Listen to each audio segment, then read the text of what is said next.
Osée chapitre 14, nous lisons à partir du verset 2. Reviens, Israël, reviens au Seigneur, à ton Dieu, car si tu es tombé, c'est l'effet de ta faute. Revenez au Seigneur en lui, apportant ses paroles. Pardonne tout notre crime. Reçois favorablement, plutôt que de taureaux, ce que nous déclarons. Ce n'est pas la Syrie qui pourra nous sauver. Nous ne monterons plus sur des chevaux de guerre. Nos idoles sont seulement des objets fabriqués. Nous ne leur dirons plus qu'elles sont notre Dieu, car toi seul sais montrer de la bonté à l'orphelin. Waouh, quelle belle déclaration. Je l'ai dit précédemment, quel que soit de là où tu es tombé dans un péché quelconque, Dieu, c'est un Dieu qui pardonne indéfiniment. N'hésite pas. Oui, oui, oui. J'aimerais encourager quelqu'un aujourd'hui. Jésus-Christ a payé le prix à la croix. Continuellement, le sang précieux de Jésus-Christ est là pour nous purifier. Ton environnement, ton entourage, le monde dans lequel nous vivons, c'est un monde de condamnation. Dieu n'a pas envoyé Jésus-Christ pour condamner, mais pour sauver. C'est vrai, ce qui est mauvais, c'est de demeurer dans le péché. Le diable va venir pour te maintenir dans un péché continuel. Tu reprends la même chose. Ça peut être toutes sortes de péchés, mensonges, vol, l'immoralité sexuelle. Voilà. Si tel est le cas, répands-toi, demande un secours, demande de l'aide. S'il y a un frère de confiance, une sœur de confiance, un homme de Dieu de confiance, si tu trouves que c'est quelque chose que tu n'arrives pas à arrêter, oui, tu peux demander le soutien d'un frère, mais il faut chercher quelqu'un de confiance.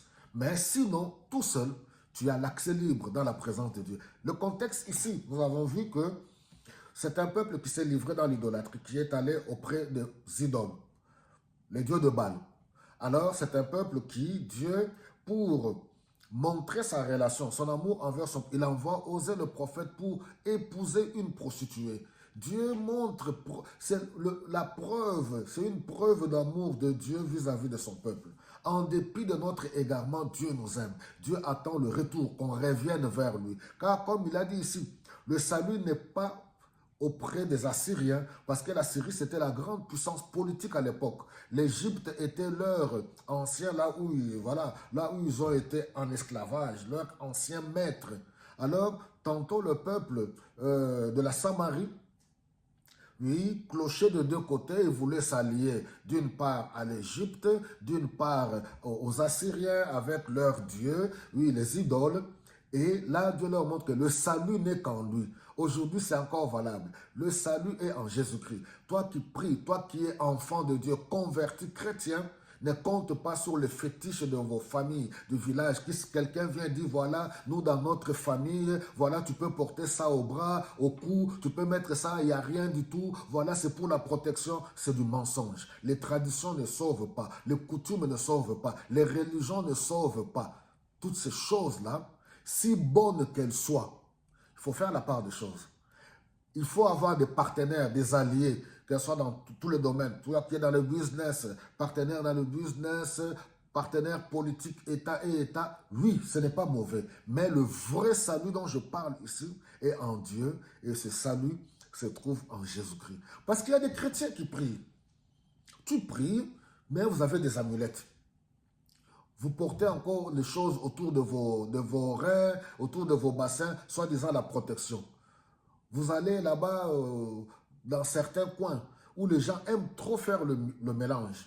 Ils prient, ils croient en Jésus-Christ, mais ils continuent à consulter des morts, ils continuent à consulter des esprits. Dieu est saint, il est au-dessus de toutes ces choses-là. Dieu attend ton retour. Il est saint. Quand on vient à lui, on se donne totalement. Car, je ne cesserai jamais de le dire, le sacrifice de Jésus-Christ est total et complet. Nous n'avons plus besoin des rites. Les rites ne sauvent pas. Les religions ne sauvent pas. C'est la vérité. Les traditions, les coutumes, oui, si c'est des choses qui ne sont pas contre la parole, vous qui aimez pratiquer les coutumes et les traditions, vous ne jurez que par ça. Faites-le si ce n'est pas contre la parole. Mais le salut n'est pas dans toutes ces choses-là. Je ne suis pas là pour, voilà, mettre, voilà. Non, c'est pour vous dire la vérité. Le vrai salut est en Jésus-Christ. Il dit, reviens. Dieu aime son peuple. Malgré son infidélité, Dieu t'aime.